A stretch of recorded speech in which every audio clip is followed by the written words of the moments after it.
to all. Welcome to the second doubt clearing session of the course Engineering Thermodynamics. So the first query, which is there written in the Excel sheet, I am taking question number 29. So it is, could you explain again what are continuum systems? Okay. So basically the idea of continuum is that everywhere, if say this is my container, inside this container, if I consider I have some gas, let us consider air. So at the molecular level, I'll be having number of gas molecules. Okay. But if I talk about at the macroscopic level, for example, if air, you can see air which is filled in a room. Okay. So you can see that everywhere you will be finding that air is present. We don't take care of the void space in between the molecules. Another example could be while you are pouring water inside a glass. So obviously in between the water molecules also there is some intermolecular spacing. But what we do over here we consider that everywhere we are having nothing but homogeneous medium. Okay, so this particular assumption is valid when we are having systems of engineering length scales, when we are having actually larger systems, bigger systems. So for example, one case I have shown over here where I am taking this small container and number of molecules I am representing with the help of these circles. Okay, black circles. Now another case, if I take that I have a very small system, and in this small system also I have same condition of pressure and temperature as it is there in my earlier case. So what will be happening here? I'll be having actually, if I see the number of molecules, so if I have same pressure and temperature, mean free path lambda will be same, almost same in both the cases.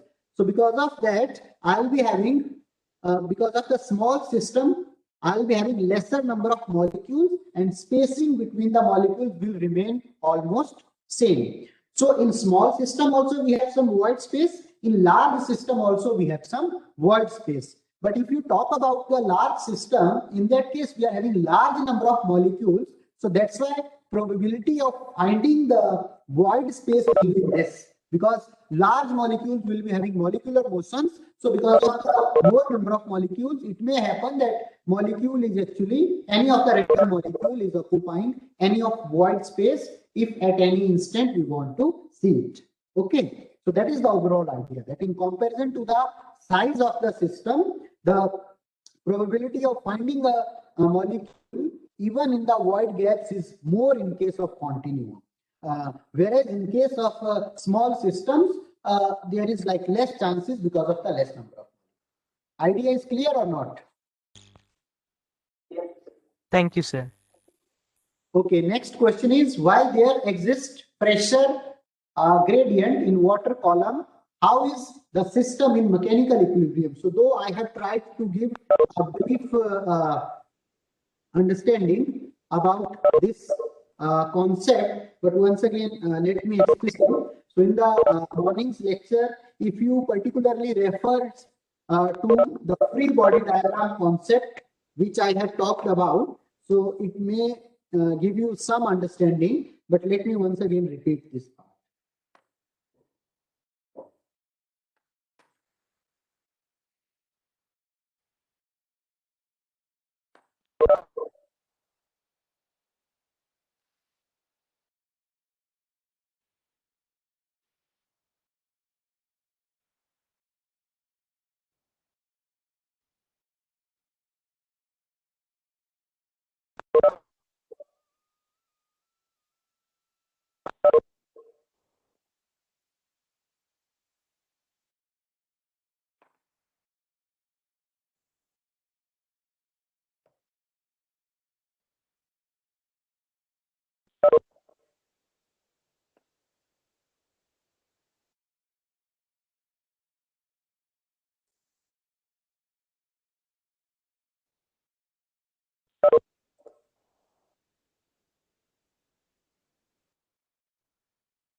So what I am having in case of the inclusion of height into our pressure term, what will be happening if I have this container and inside that, let us see that we are having column of water.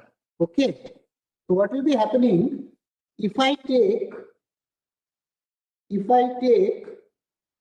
only this much portion as part of my system. Okay. So can you see my screen? I have just highlighted, created a boundary. So if I only go up to midpoint, in that case, what will be happening? If I take the water column and if I try to have its free body diagram, in that case, what will be happening? I'll be finding that if, say, this water column, total water column is having W weight, which is nothing but equal to M into G. If I take the free body diagram only up to the mid plane, my weight which will be acting in downward direction will be nothing but mg by 2. Okay, and at the mid plane, this water will be only in static equilibrium if we are having certain force which is actually supporting this weight of water. So at the mid plane, we are considering that, say, P mid is the pressure which is acting in upward direction. Okay. So at the balance point, what will be happening? This P mid multiplied by the area over which it is acting, that has to be equal to, so this is nothing but net upward force. This has to be equal to mg by 2. Instead of this situation, now if we take the entire liquid column as part of my system, in that case, what will be happening? For entire liquid column, my weight which will be acting in the downward direction, that will be nothing but mg, and pressure which is acting from the bottom on this liquid column to support its weight, that will be nothing but equal to P bottom times A, and that will be equal to total mg. So from here clearly you can see that when we are having the increase in depth, we require more pressure in order to support the weight of the liquid column. Is this point clear? Yes, sir. So who asked this question, Aryan? Is this point clear now? Yes, sir. Okay. Now let me go to my, yeah, please. Which means that since even though there is pressure difference in the layers of complete tank, we will assume that this complete system is in equilibrium. Yes. Why? Because between the different layers, pressure is different, but that different pressure is utilized in order to support the weight of the liquid above it. Okay. Okay, sir.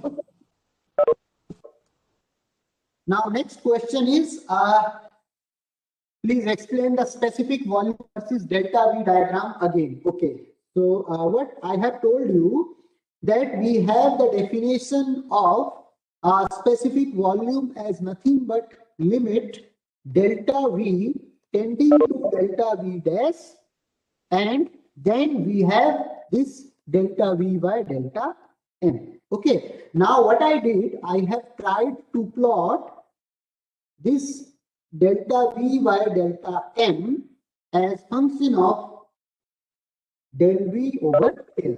Okay.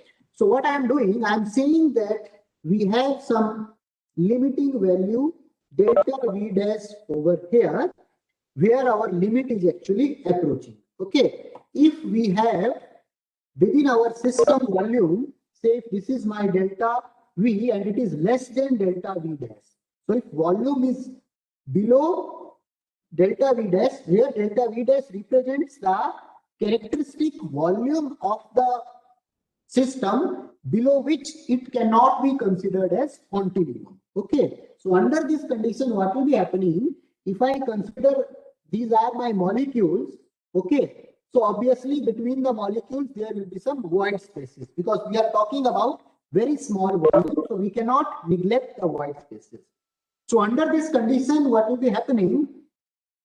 If I say I am pointing to nothing but my any value delta V approaching to 0. Okay, so if I am pointing to delta V approaching to 0, in that case, what will be happening? I may go to this point. Okay, can you see this small point I have marked over there? Let me mark it with red color. Can you see now? So if I may approach to this point, I may approach to this point, I may approach to any of the point. Okay, so when I am approaching on void space, corresponding to that, I am having very small volume delta V, but corresponding to that void space, as we are not having any material, so whatever the term we are having in the denominator, then M, that is nothing but equal to 0. So because of that, we will be finding this overall value as nothing but infinite when we are actually, our point is approaching to a void. Okay.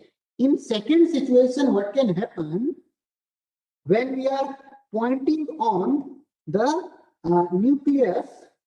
At that time, I will be having delta V and I will be having some finite value of delta M. Okay, so corresponding to that, what will be happening? I will be getting some finite value of specific volume, because our volume is very, very small, whatever delta V we are considering. So because of that, this value will be very, very low. Okay, so it means when our volumetric scale is less than delta V dash, corresponding to that, we may have some situation where our volume is going to infinity, and we may have some situation where volume is very, very small. Okay, so that's why for this length scale, our volume will be fluctuating in infinity and very small value. And once we are getting the cutoff volume above which approximation of continuum is valid, we will be finding a bulk specific volume that will remain almost constant.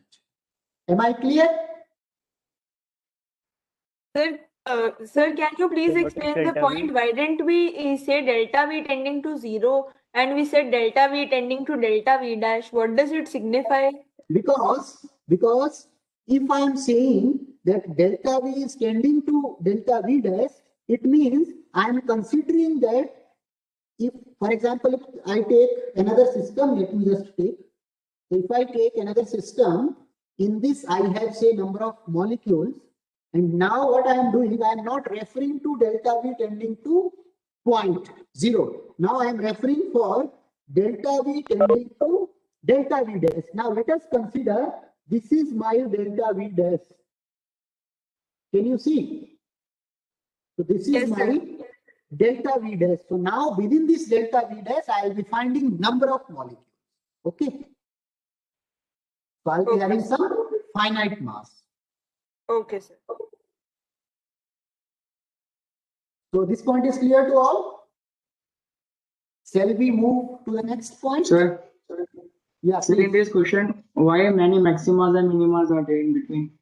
Means Delta V to that 0. randomly we are saying that it may be sometimes situation that we are pointing to a space in void, or sometimes it may be a situation we are pointing on a molecule. So when we will be pointing on a molecule, then we will be having finite value. When we are pointing on a void, then we will be having actually infinite value. So we will be having some oscillating value. Okay.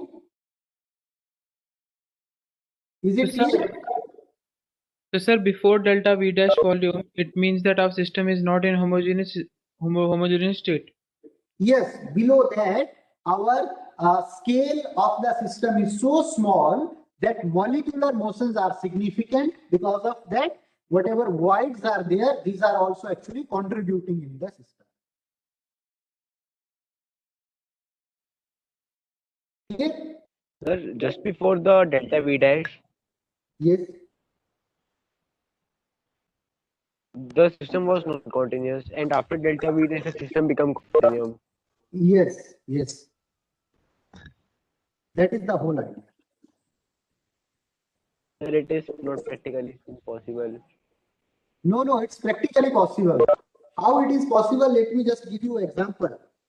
If you go to a nanotube, okay, and inside nanotube, if you allow water to flow, can you tell me what will be happening?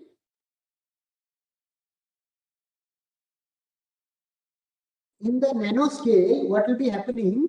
Within the diameter of the nanotube, there will be only 2 to 3 molecules which will be fitting along the width of the pipe. Okay, so the individual molecular motions will be governing the dynamics. Whereas in case of larger pipe, for example, 1 inch pipe diameter, if we consider, in 1 inch pipe diameter, you will be having along the diameter at the cross section on diameter of the tube, you will be having something around say 10 to power 50 or 10 to power 60 number of molecules. Okay, so if you are having large number of molecules, then you will be having good time averaging in order to have a continuous medium. Is this idea clear? Yes, sir. Sir, so what is the delta V dash in case of nanotubes? That will be the size. That was only very small size. Okay, so see, yeah, what I am trying to say, this delta V dash is a critical number which is fixed, and this number is something which is taken from the criteria of length scale, whatever I have discussed in case of Knudsen number. Okay, so from whatever the length scale we will be finding at above which we are having assumption of continuum valid, corresponding to that assumption, what critical value of volume we are having, that is this delta V dash. Clear? Am I clear? Yes, sir. Yes, sir. Yes, sir. Okay, so then let me go to next question. Please again explain state postulates. I am not getting it. Mainly about, okay. So in case of state postulates, what I told, that it is nothing but it tells us that how many number of independent properties are required to specify the state of a system. Okay, so initially I have taken the example of water. So as for water, I told you that if I simply write 0 degrees Celsius, or if I simply write say 25 degrees Celsius or 100 degrees Celsius, with this standalone property, I cannot tell whether water is at solid state, liquid state, or vapor state, which physical state it will be having. Because water can exist in any of the state depending upon the value of pressure. Okay, so if I specifically mention that in all the cases my pressure is 1 atmospheric, in that case what will be happening? I know that at 1 atmospheric pressure at 100 degrees Celsius, water will be vapor. Okay, here it will be liquid, here it will be solid. If I now change the pressure from 1 atmospheric to 2 atmospheric, what will be happening? This, what earlier I was getting vapor, this will become liquid, this will remain liquid, this will remain solid. So what is basically happening? You are having the same value of temperature 0, 25 and 100, but upon just changing the another independent property, what is basically happening? Our physical state of the system is changing. So that's why for simply compressible substance, we require 2 independent intensive properties in order to specify the state of the system. Is this point clear? So, sir, does that mean that at that state the substance will be compressible only? Sorry, at that state, what you are saying? I am asking that does this mean if we have 2 different properties, does this mean that at that particular state the substance will be compressible for sure? Like No, the solid? See, there is difference between compressible and simply compressible substance. We are taking substance will be simply compressible. Okay. Sir, what does that mean? Simply compressible means, for example, if we are having atmospheric air in our surroundings. Okay. So what happens if we include the effect of gravity, then what will be happening? You will be finding that because of the change of elevation, we are having actually different pressures. Okay, so at few kilometers above the Earth's surface, we will be having less pressure. So because of that gravitational field, as we will be moving away from the surface of the Earth, our surrounding air will be rarefied. Okay, so it means that external forces are actually changing the specific volume or density of the medium, fluid medium, whatever we have taken. But if we consider another situation that external forces are not contributing on the compressibility of the system, we are considering that under this condition, what will be happening? Whatever change within the system property will be happening, that will be only changing the specific volume or density of the medium. Okay, sir, I got it. So can you please repeat it again? The idea is when we include the effect of external force, for example, electric field, magnetic field, or gravity, so these external forces can also change the density or specific volume. Okay, but while we are referring to the assumption of simply compressible liquid, we are saying that whatever the change in density and specific volume we are considering, that is only contributed due to the change in property of the system. Am I clear? Yes, but does that like how is this different from compressible substances? Like how are simply compressible substances different from compressible substances? See, substance is same. If we include the effect of external forces, it will be becoming general compressibility. If only we account for the change in compressibility only due to the internal properties of the system, then we will be calling it as simply compressible substance. Okay. So that means if it's compressible substance, then we have to like take more than two independent properties to define a state of the system. No, only two. Only two. So both in case of compressible and simply compressible. No. In case of simply compressible. In case of compressible, yes, we have to also account for the effect of external forces. Okay, sir. So can ideal gas be considered a simply compressible system? Yes, ideal gas. Normally, all the engineering thermodynamics problems are considered as simply compressible only because whatever the scale at which we do our experiment, under these conditions, our this one effect of gravitational elevation is almost negligible. Okay, so that's why, because for air density is very small, so rho GH value will be very small when our elevation is small. So mainly for engineering applications, we consider all the substances as nothing but simply compressible. Sir, but to know about an ideal gas, we need three properties, right? Either pressure, volume, and temperature, or pressure, volume, and mole. Yes. So that is the idea. Like in case of ideal gas, when we consider our ideal gas to be simply compressible liquid, simply compressible fluid, under that assumption, we only require two properties to specify its state. Okay, now we are talking about state specification.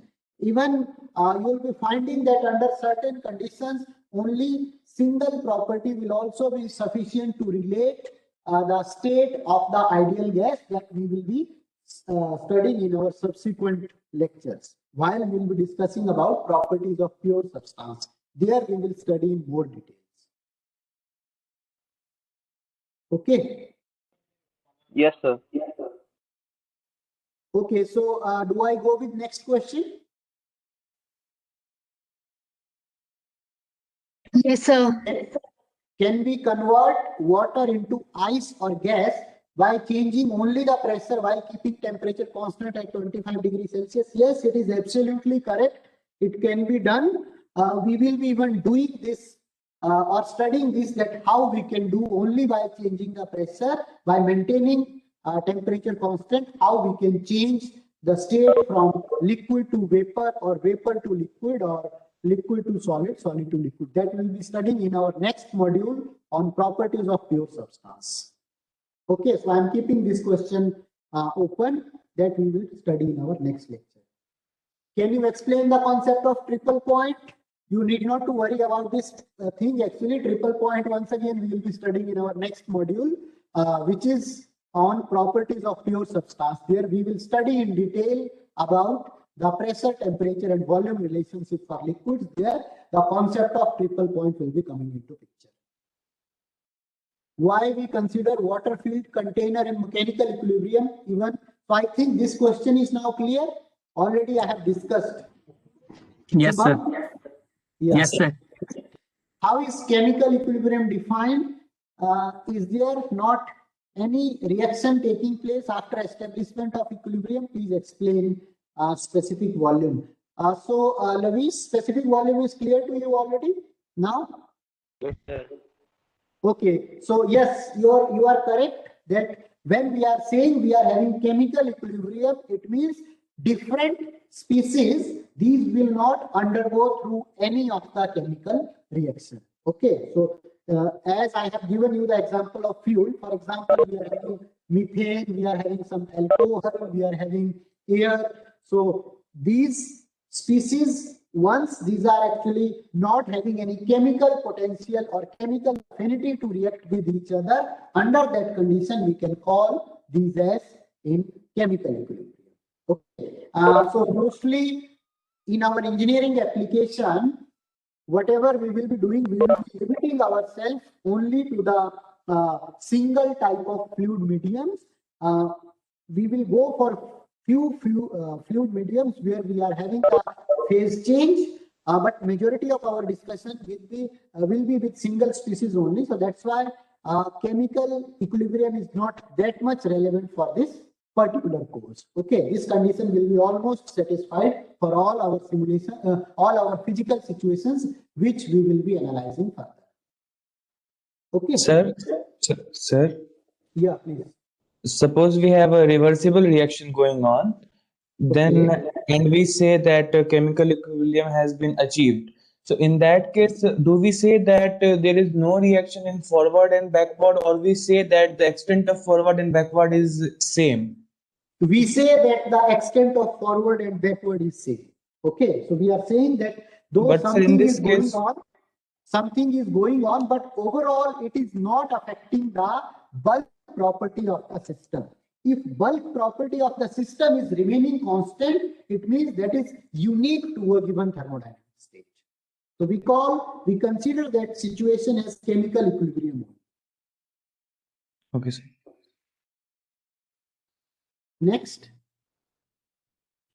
are the physical state and phase the same thing? Please explain physical state once again. Please explain specific volume is and why it is only taken at a point. So probably question of specific volume already I have taken care of. Physical state and phase are slightly different because within a single phase also there may be multiple physical states. Okay, so for example, phase is something which represents whether we are having substance present in solid, liquid or vapor form, and physical state is something which is unique characteristic. For example, if I have water at 25 degrees Celsius, it will be like easily I can touch that water with my hand. If I have water at 90 degrees Celsius, then obviously this is very hot to be sensed by our human body. So therefore, we can say that though both are in liquid phase only, but their physical state is different. Am I clear? Yes, sir. Okay, then next question is, how is chemical equilibrium defined? I think now this question is clear, and specific volume also already I have discussed. Is it okay? Okay. Simply compressible, that is also clear now. Why there is requirement of two properties? Ayush Garg? Yes, sir. I just want to ask the requirements of the simply compressible substance. Requirement is only that effect of external forces should be negligible, and whatever the change in specific volume and density will be happening, that will be only because of the system parameters. Okay. Okay, sir. Sir, I have one more query. Can I ask? Yeah, please. Sir, in the very first question, when we were discussing about the mechanical equilibrium of a standing column, Yeah. you told that the net forces get balanced. That why we can say that it is in mechanical equilibrium. Yes. Sir, if this is true, then many of the cases which we discussed in mechanical equilibrium, Many of the cases where we discuss. which we discussed can be in mechanical equilibrium. Suppose we discussed a case of a container where a lot of molecules are there. They can easily support each other and balance net forces. So that's what, when we are talking about thermodynamic system, inside the container, if you see, inside the container, if you are having a gas, that gas will be applying equal pressure almost in all the directions. So that is Exactly, sir. Exactly, sir. What I am trying to say this only, that if Pascal's law is valid, then everything is in mechanical equilibrium. Yes, so but Pascal law is valid only in static condition. Okay, so if you are having dynamic flow of the fluid, then obviously things are not in equilibrium. Okay, means if that column starts moving, then the mechanical equilibrium get changed. Yes, because this assumption we are only talking about static pressure over here. We are not considering the pressure because of the flow. Okay, thank you, sir. Okay, next is yeah, please. Sir, in the last case, as you said that if it is moving, then the equilibrium will get disturbed. Yes. With some acceleration, either up or downward direction, then also there will be then also the forces will be balanced, right? Yes. Sorry, can you repeat once again? If that column is moving with some acceleration, either in upward or downward direction, then Yes. also the forces will be balanced. No, if it is moving with acceleration, then forces are not balanced. If acceleration is equal to 0, then forces are balanced.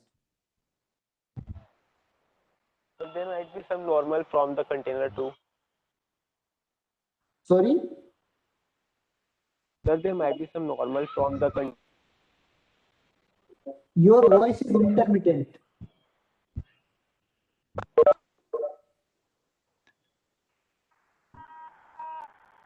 Will also be there from the container. Normal will always, yeah.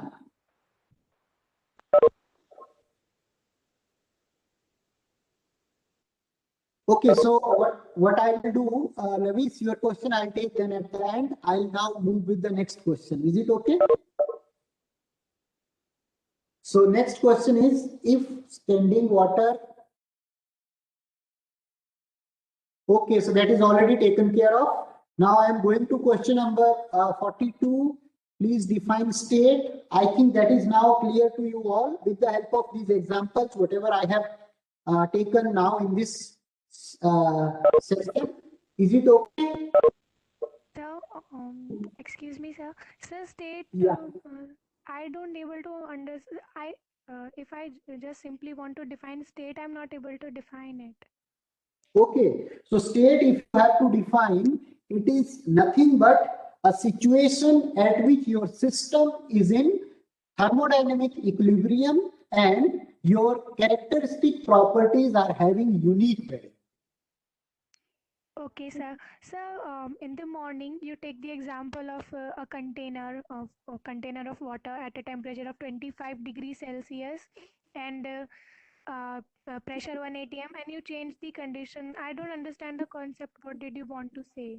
What I want to say, for example, if I take the water, if I take in a container ice at 0 degrees Celsius, okay, and Then if I add heat and I reach to a situation of 25 degrees Celsius liquid state.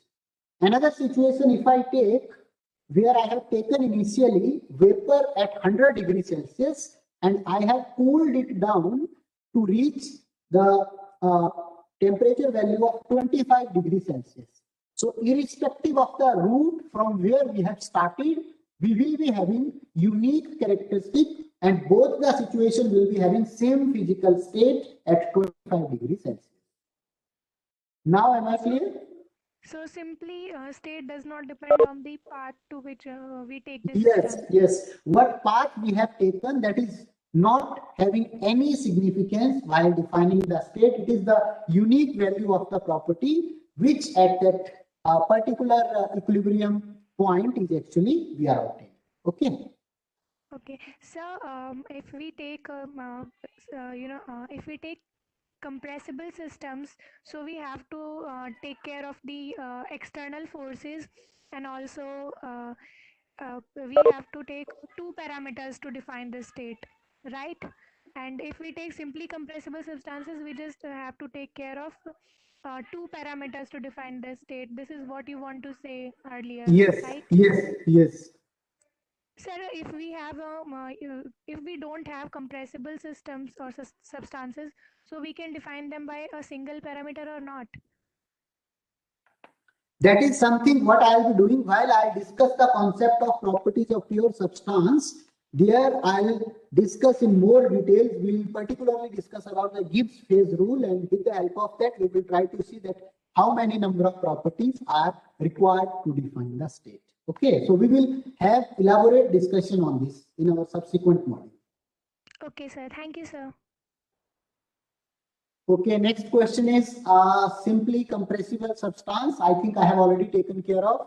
Then question number 44 is state is to be discussed at an instant when our system is not undergoing any change in configuration. Can you please elaborate? So Satyam, am I clear now? I have already explained this question 44. Yes, sir. Okay, next question is can you please, that is also I think done. 45th is done. 46th is also done. Continuum and thermodynamic equilibrium, these are completely different situation. Continuum, we are referring to the homogeneity of the medium within our system, and thermodynamic equilibrium, we are referring to a situation where property each and everywhere is same. So this point is clear. Yes, sir. Next is specific property always intensive. Yes, specific property is always intensive. Specific density and pressure temperature we will not say, because density, pressure and temperature already these are intensive properties. So these are independent of mass. So there is no meaning of dividing these properties by mass. Am I clear in this point? So, sir, we don't have anything such as specific density. We don't define anything such as specific density. Okay, No, thank you, sir. because these are already independent of mass, so we cannot divide it with mass because these are already independent. Okay. Okay, sir. Thank you. Sir, can we say that the specific properties are a subset of the intensive properties? Yeah, you can say yes.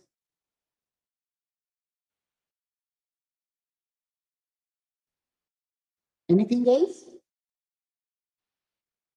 Then our next question is, please explain limit part. I think this is already clear. Is it okay? Yes, sir. You have discussed graph in specific volume. Can you please teach it again? I think already I have taken care of this question.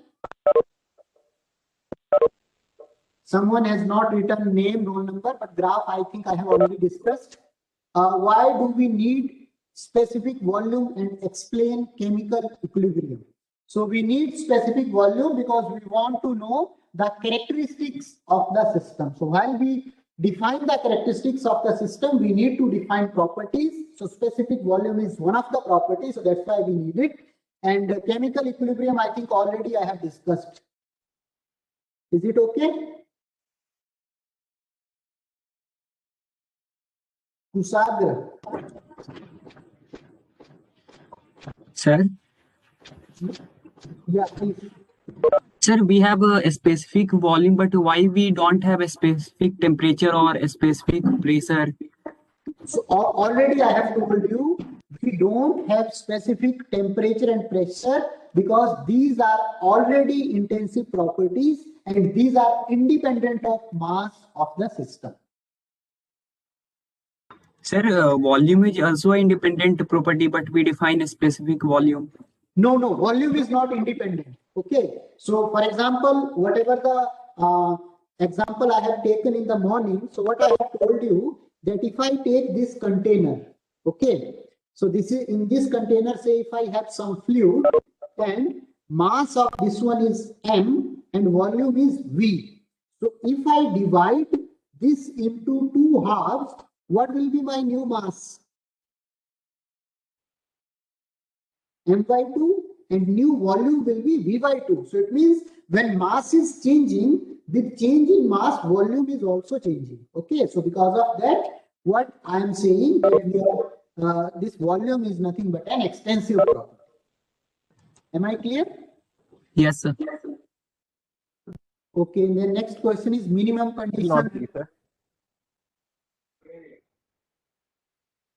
Next question is minimum condition required for mechanical equilibrium is that net force should be 0 on our system. Is pressure being same throughout system a condition for? Yeah, pressure being same throughout is a condition for system if we are not having the effect of elevation into our consideration. If elevation is considered, then under the static condition, pressure will be varying in a linear way. Okay, so then also at any cross section, pressure should be same everywhere. So pressure is like main equation, main condition for our mechanical equilibrium, because if within the system there is difference of pressure, there will be flow and there will be some process will be occurring and we will not be able to define the state of the system. Sir, so the force condition is not necessary, right? Net force equals to 0 condition. No, that is something. Yeah. So that is also a condition which is directly linked to the pressure, because ultimately when pressure is changing, because of that we will be having changes in the force and that will be only leading to the process. So these are nothing but directly related terms. So while we define, we mainly consider pressure, but ultimately actually force is acting. So yes, for equilibrium to exist, mechanical equilibrium to exist, net force should be 0. Okay. Am I clear? Yes, sir. Then next question is elaborate on graph of specific volume. I think I have already done. Excuse me, sir. Yeah, please. Although you have explained the graph, but I am not able to get that what the graph is representing. Graph is representing that if we take a system whose volume is less than delta V dash, then we will not be clearly able to define a single value of specific volume. Okay, so specific volume for that system will be continuously fluctuating in between infinity and some finite value. And if we take a system with size greater than delta V dash, then we will be able to define an approximate bulk average property, bulk average value of specific volume, which will be almost constant then everywhere within the system. Sure.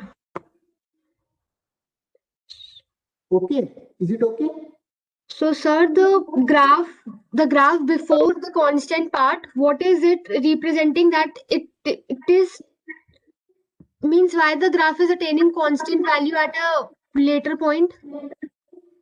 Because after that, what will be happening? Our situation of continuity is satisfied. Continuum is satisfied. It means after that point, whenever I'll be pointing to some delta V dash volume, in that delta V dash volume, everywhere I will be having homogeneous distribution of mass. Okay. Okay, sir. Thank you, sir. Okay, then next question is why do we need So that is already discussed, I think. Which question I am taking now? Okay, now I am at question number 55. If we observe some specific property, then can we have to see only that property is in equilibrium or not? Or we have to see others too. So when we are talking about system in thermodynamic equilibrium, mainly we talk of three different equilibrium states. So one is thermal equilibrium. So for thermal equilibrium, temperature should be uniform. Second, we talk of mechanical equilibrium. For that, pressure should be uniform. And third equilibrium we talk of is chemical equilibrium. For that, chemical affinity and chemical potential should be same. If these three things are made same, then all other properties are nothing but dependent on these fundamental properties only. So these will be automatically constant. Am I clear, Pranav? Yes, sir. The next question is, in case of water and vapor, why do we need three properties? So that is something which I discussed with you in our next module, properties of pure substance. Okay. Why do we use intensive property to specify? Okay, so that let me once again explain. I have told you in the morning's lecture also, but let me once again explain. So what I have told you, I think, taken the example of a fuel. That if I have a container and inside this container I have 5 kg fuel and chemical energy content of this fuel, say, is 40 megajoules. Okay, now I consider a second situation where I have same fuel only, but I have increased its mass. So instead of 5 kg, now I have 10 kg of the fuel. So obviously what will be happening, if I talk about energy content of this fuel now, so it will be nothing but 80 megajoules. Okay, so now if you see in both these situations 1 and 2, okay, the physical state of the fuel is same. However, by just changing the mass, our overall energy content of the system has changed. So at same physical state also, if we include mass, that basically changes, that can change our overall value of the property if a property is depending upon mass. So that's why while we are defining the state of the system, we try to consider only the properties to define its state which are actually independent of mass. Okay, am I clear? Rajশ্রী.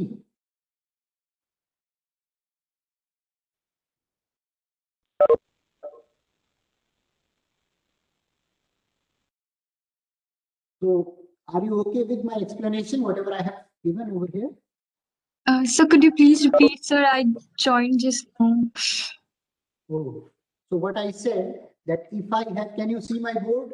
So I have shown a fuel, and in the left hand side I have taken 5 kg mass of the fuel, and on the right hand side container I have taken 10 kg mass of the fuel. Okay, so I told that let us consider that in first case we are having 40 megajoules of energy, and in second case we have 80 megajoules of energy.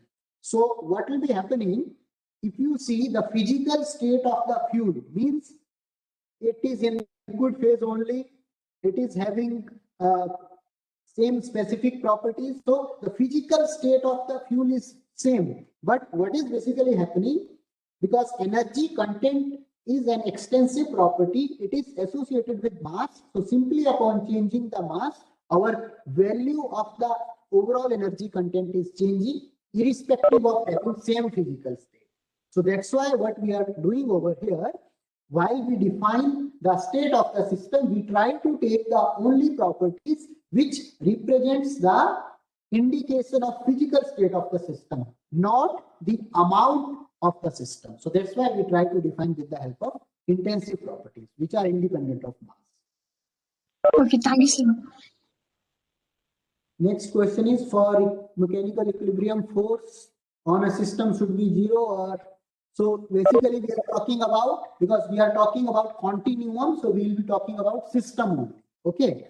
And if we are talking about the molecular approach, then we will be considering particles. How can we say total energy of the system is extensive or intensive? Okay, so how we can say this? We can say with the help of an example. For example, if you burn 5 kg of the fuel and if you burn 10 kg of the fuel, obviously under the similar combustion efficiency, more amount of energy will be released when we are having more amount of the fuel. Am I clear?